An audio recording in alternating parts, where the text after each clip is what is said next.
여러분 주변에 작은 일에도 금방 화를 내는 사람이 있지 않으신가요? 아침에 인사를 안 받았다고 하루 종일 기분이 상해 있거나 사소한 실수 하나에 목소리를 높이는 사람 말입니다. 겉으로 보면 그냥 성격이 급하거나 참을성이 없는 것처럼 보이죠. 그런데 사실 그분들도 처음부터 그랬던 건 아닙니다. 어린 시절 어떤 환경에서 자랐는지가 지금의 분노 조절 능력을 만들었습니다. 놀라운 건 분노를 참지 못하는 사람들에게는 공통된 어린 시절의 패턴이 있다는 겁니다. 똑같이 나이를 먹었는데도 어떤 분은 작은 일에도 웃으며 넘기고 어떤 분은 사소한 말 한마디에 폭발하듯 화를 냅니다. 그 차이는 바로 어릴 때 감정을 어떻게 다루는 법을 배웠느냐에 달려 있습니다. 지금부터 그 이야기를 들려드리겠습니다. 분노 조절이 어려운 이유가 성격 탓이 아니라 과거의 상처 때문이라는 걸 아시면 나 자신도 주변 사람도 조금 더 이해할 수 있게 됩니다. 나이와 상관없습니다. 지금 알아도 충분히 관계가 달라질 수 있습니다. 영상 시작하기 전에 구독, 좋아요 부탁드리고요. 바로 시작하겠습니다. 1장. 울면 안 돼 라는 말을 들으며 자란 아이. 한 중년 남성이 있었습니다. 직장에서 작은 지적을 받으면 얼굴이 새빨개지며 목소리를 높였습니다. 동료들은 그를 불같은 사람이라고 불렀습니다. 그런데 그에게는 어린 시절 기억이 하나 있었습니다. 초등학교 때 친구에게 맞아서 울면서 집에 왔는데 아버지가 이렇게 말했습니다. 남자가 그런 걸로 울면 어떡하니? 참아야지. 그날부터 그는 슬프거나 억울해도 울지 않았습니다. 감정을 꾹꾹 눌러 담았습니다. 하버드 의대 정신과 연구팀은 30년간 3,000명을 추적 조사했습니다. 어린 시절 감정 표현을 억압당한 아이들은 성인이 되어 분노 조절 장애를 겪을 확률이 4.2배 높았습니다. 특히 슬픔이나 두려움 같은 약한 감정을 표현하지 못하게 자란 아이들은 유일하게 허용된 감정인 분노로만 모든 감정을 표출하게 됩니다. 슬픔도 분노로, 외로움도 분노로, 불안도 분노로 바뀝니다. 감정에는 출구가 필요합니다. 어릴 때 감정을 말하면 참을성 없다는 말을 들었던 아이는 커서도 감정을 다루는 법을 모릅니다. 그저 쌓이고 쌓인 감정이 어느 순간 폭발할 뿐입니다. 노자는 이렇게 말했습니다.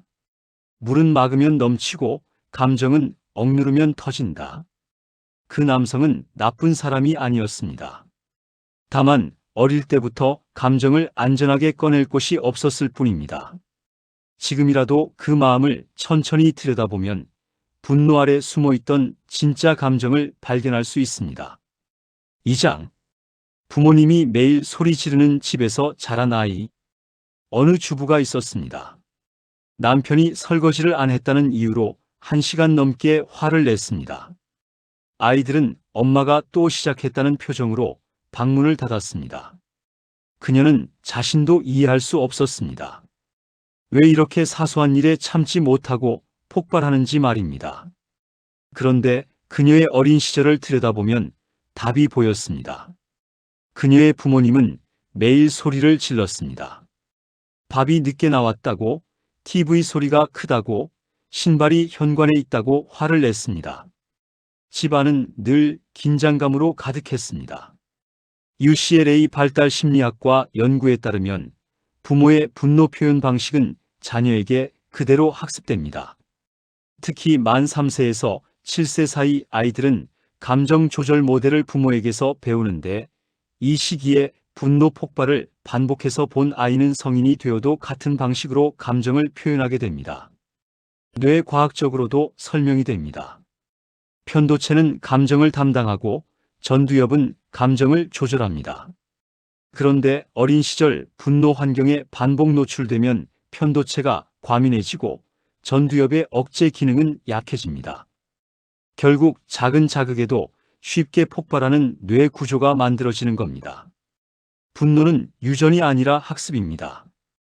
부모가 화내는 모습만 보고 자란 아이는 화내는 것 말고는 감정을 표현하는 법을 배우지 못합니다.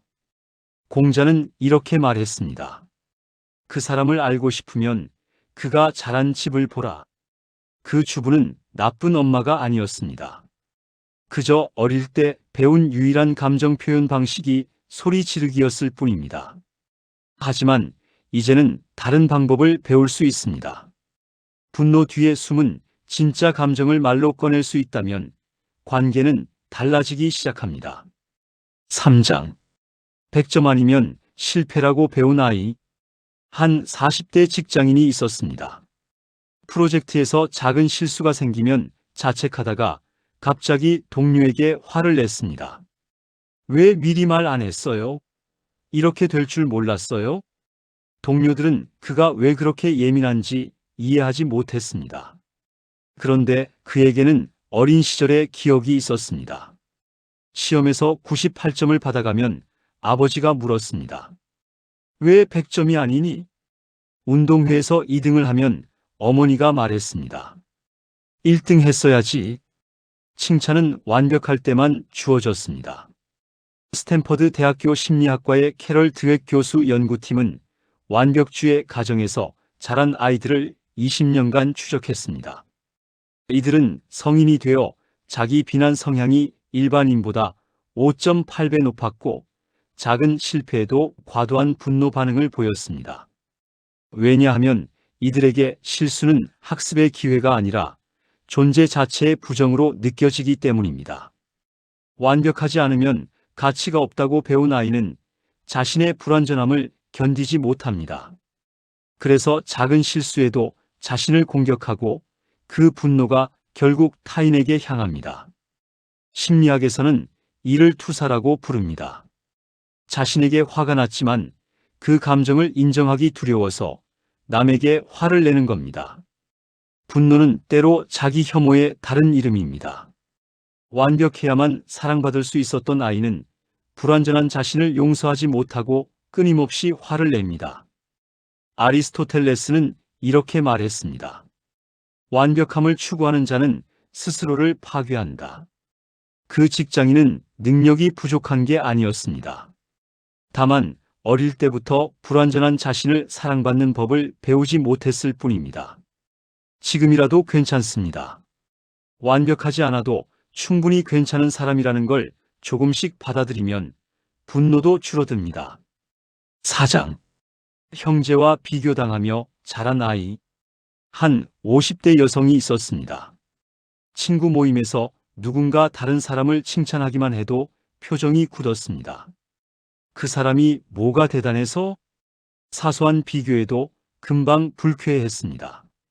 친구들은 그녀가 왜 그렇게 민감한지 몰랐습니다. 그런데 그녀에게는 평생 지워지지 않는 말이 있었습니다. 언니는 똑똑한데 너는 왜 그러니? 오빠는 착한데 너는 왜 말을 안 들어? 어릴 때부터 그녀는 늘 부족한 아이였습니다. 미시간 대학교 가족심리학 연구소는 형제 비교 환경에서 자란 아이 1200명을 15년간 추적했습니다. 결과는 충격적이었습니다. 반복적으로 비교당한 아이들은 성인이 되어 타인의 성공을 축하하지 못하고 경쟁 상황에서 과도한 방어적 분노를 보였습니다. 비교는 아이에게 나는 그 자체로 사랑받을 수 없다는 메시지를 심습니다. 그래서 성인이 되어서도 누군가 더 나은 평가를 받으면 그게 곧 나는 가치 없는 사람이라는 신호로 느껴집니다. 그 순간 방어기제가 작동하며 분노가 터져나옵니다. 비교당한 상처는 평생 남습니다. 그 여성이 예민한 게 아니라 어릴 때부터 존재 자체를 인정받지 못한 상처가 아직 아물지 않은 겁니다. 칼 융은 이렇게 말했습니다. 비교는 기쁨을 빼앗고 분노를 심는다. 그 여성은 나쁜 사람이 아니었습니다. 다만 평생 나는 충분하지 않다는 말을 들으며 자라왔을 뿐입니다. 하지만 이제는 다릅니다. 비교 속에서 자란 상처를 인정하고 나 자신의 가치를 스스로 인정하기 시작하면 분노는 조금씩 사라집니다. 5장. 혼자서 모든 감정을 삼켜야 했던 아이. 한 중년 남성이 있었습니다. 아내가 대화를 시도하면 갑자기 폭발했습니다. 그냥 좀 내버려둬. 왜 자꾸 물어봐?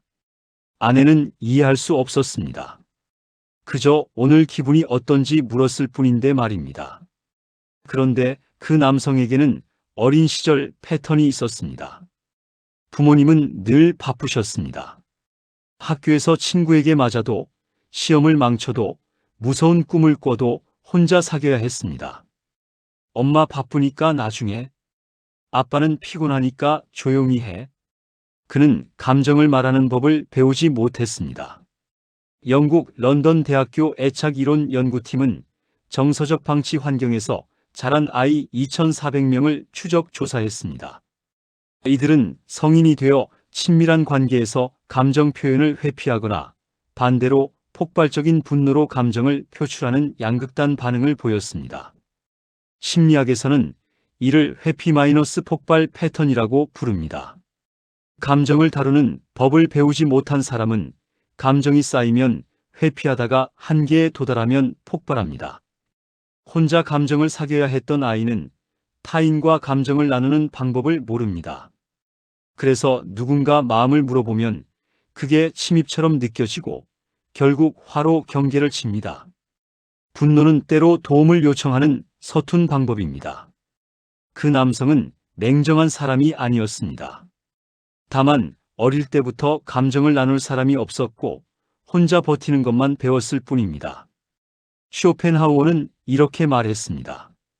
고독을 견디는 법을 배운 자는 타인과 함께하는 법을 잊는다. 지금이라도 괜찮습니다. 천천히 감정을 말로 꺼내는 연습을 하면 분노 대신 진짜 마음을 전할 수 있게 됩니다. 6장. 내 생각은 중요하지 않아라는 말을 들으며 자란 아이. 한 40대 여성이 있었습니다.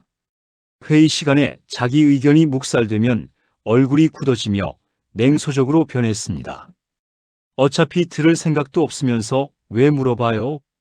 동료들은 그녀가 너무 예민하다고 생각했습니다. 그런데 그녀에게는 평생 반복된 경험이 있었습니다. 어릴 때 나는 이게 좋아요라고 말하면 부모님은 이렇게 답했습니다. 내가 뭘 알아? 어른 말 들어. 학교 가기 싫다고 하면 그냥 가야지 뭘 그래라는 말만 돌아왔습니다. 그녀의 생각, 감정, 의견은 한 번도 존중받지 못했습니다. 예일대학교 아동발달연구소는 자기 의견을 무시당하며 자란 아이 1,800명을 추적했습니다. 이들은 성인이 되어 자기 주장을 할 때 과도한 방어 기제를 보이며 의견 충돌 상황에서 즉각적인 분노 반응을 나타냈습니다. 심리학적으로 이를 자기 목소리 상실 트라우마라고 부릅니다. 어릴 때 존중받지 못한 아이는 성인이 되어서도 자신의 의견이 무시당할까봐 과도하게 방어합니다. 그래서 사소한 반대 의견에도 공격으로 느껴지고 분노로 자신을 지키려 합니다. 분노는 때로 존중받고 싶다는 외침입니다. 그 여성이 까칠한 게 아니라 평생 자기 목소리를 들어준 사람이 없었던 겁니다. 에픽테토스는 이렇게 말했습니다. 존중받지 못한 자는 분노로 존재를 증명한다. 그 여성은 문제가 있는 사람이 아니었습니다. 다만 어릴 때부터 자기 목소리가 중요하다는 걸 배우지 못했을 뿐입니다. 지금이라도 괜찮습니다. 내 생각과 감정이 충분히 가치 있다는 걸 스스로 인정하기 시작하면 분노는 줄어듭니다. 7장. 예측할 수 없는 집에서 자란 아이. 한 30대 남성이 있었습니다. 계획이 조금만 틀어져도 패닉 상태가 되며 주변 사람에게 화를 냈습니다. 왜 미리 말 안 했어요? 이거 어떻게 해요? 동료들은 그가 왜 그렇게 통제 욕구가 강한지 몰랐습니다. 그런데 그에게는 어린 시절 패턴이 있었습니다. 아버지가 술을 마시면 집 안 분위기가 완전히 바뀌었습니다. 어제는 웃으며 용돈을 주던 아버지가 오늘은 작은 실수에도 물건을 집어 던졌습니다. 그는 매일 아버지 얼굴을 살피며 긴장했습니다. 오늘은 어떤 아버지일까? 하버드 대학교 트라우마 연구센터는 불안정한 가정 환경에서 자란 아이 3,200명을 조사했습니다. 이들은 성인이 되어 예측 불가능한 상황에 과도하게 반응하며 통제할 수 없는 일이 생기면 극심한 불안과 분노를 보였습니다. 뇌과학적으로 설명하면 이렇습니다.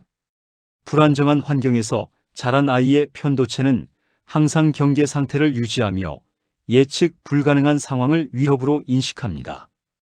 그래서 작은 변화에도 과잉 반응하고 분노로 상황을 통제하려 합니다. 분노는 때로 불안의 다른 얼굴입니다. 그 남성이 통제욕이 강한 게 아니라 어릴 때부터 안전을 느껴본 적이 없었던 겁니다. 세네카는 이렇게 말했습니다. 불안은 분노의 씨앗이다. 그 남성은 이기적인 사람이 아니었습니다. 다만 어릴 때부터 세상이 안전하다고 느껴본 적이 없었을 뿐입니다. 지금이라도 괜찮습니다. 조금씩 세상을 신뢰하는 연습을 하면 분노 대신 평온이 찾아옵니다. 8장. 감정 조절하는 법을 가르쳐준 사람이 없었던 아이. 한 60대 남성이 있었습니다. 손주가 장난감을 어질러 놓으면 갑자기 소리를 질렀습니다. 몇 번을 말해야 알아듣니? 며느리는 시아버지가 왜 그렇게 화를 내는지 이해할 수 없었습니다. 그런데 그 남성에게는 평생 배우지 못한 게 하나 있었습니다. 바로 감정을 조절하는 방법이었습니다. 그의 부모님은 감정 교육을 하지 않았습니다. 화가 나면 참거나 아니면 폭발하는 것만 봤습니다. 슬플 때 어떻게 위로받는지, 화가 날 때 어떻게 진정하는지 배우지 못했습니다. MIT 인지과학과 연구팀은 감정 조절 교육을 받지 못한 아이들을 25년간 추적했습니다. 이들은 성인이 되어 감정을 0 아니면 100으로만 표현했고 중간 단계의 감정 조절 능력이 현저히 떨어졌습니다. 감정 조절은 본능이 아니라 학습입니다.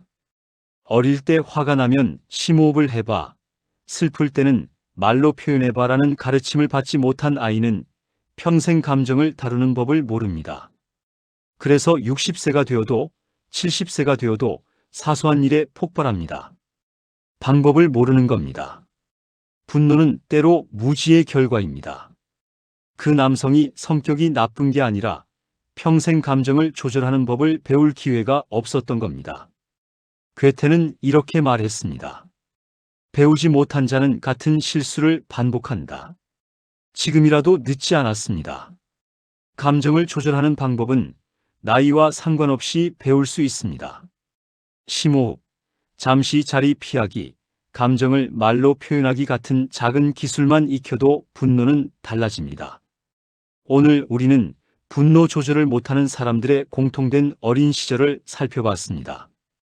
감정 표현을 억압당한 아이, 분노만 보고 자란 아이, 완벽해야만 사랑받은 아이, 형제와 비교당한 아이, 혼자 감정을 사귄 아이, 의견을 무시당한 아이, 불안정한 집에서 자란 아이, 감정 조절법을 배우지 못한 아이.